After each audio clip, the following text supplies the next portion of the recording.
इस वक्त suddenly my name is all over the media. It's amazing. जो जैसे हर्ष ने कहा कि अगर Bangladeshi it's become a curse word now. अगर आ भी गए हैं कुछ Bangladeshi, okay, so sit down with them, negotiate with them and bring and escort them back. Assam कभी ऐसा नहीं था. Assam has become something which is like a Frankenstein, like a monster. When I got off, a bunch of young women came to me like daggers with their mics, and I was completely flummoxed. But मगर मैंने उनसे कहा कि मैं आपकी माँ की तरह हूँ. Don't thrust these mics at me. Come and attend the press conference. कोई उसमें से nobody came. So this is very something which is, you should think about it. Where are we going? And we are the older generation, and definitely it's your generation which is going to have to face this. Mera very briefly, and I won't let you give me the reminder. I have the most beautiful experience of Assam. Since 1997 Women's Commission, Planning Commission में मैं हर आसाम के चप्पे चप्पे में मैं घूमी हूँ. कभी मैंने एक सस्ती सी साड़ी पहन के मैंने कभी कॉन्शियस नहीं थी कि मैं मुसलमान हूँ या मैं औरत हूँ. मैं हर जगह घूमी हूँ और मुझे एक तरह से इतनी आइडेंटिफिकेशन हुई है चप्पे चप्पे से आसाम के. इस वक्त suddenly my name is all over the media. It's amazing. जो जैसे हर्ष ने कहा कि अगर Bangladeshi it's become a curse word now. It's become a horrendous word now. अगर आ भी गए हैं कुछ Bangladeshi, okay, so sit down with them, negotiate with them and bring and escort them back. जो कहानियां हमने सुनी, जो हमारे 2 आसाम से 3 जो हमारे साथी हैं, these are blood-curdling stories.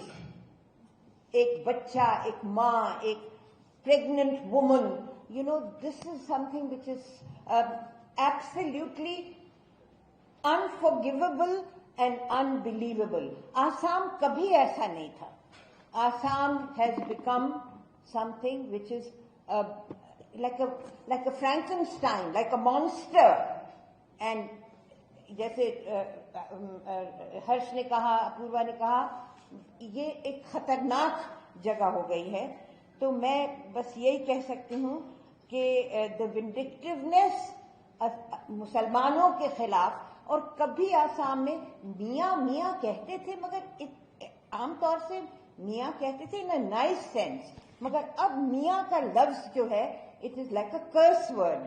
तो जैसे बर्टोल्ट ब्रेख्ट ने कहा है कि क्या जुल्मतों के दौर में भी गीत गाए जाएंगे, तो उसका जवाब था हाँ, जुल्मतों के दौर में भी गीत गाए जाएंगे. ये जुल्मत का दौर है, ये अंधेरा है, और ये इसमें हम लोगों को उम्मीद नहीं छोड़नी चाहिए.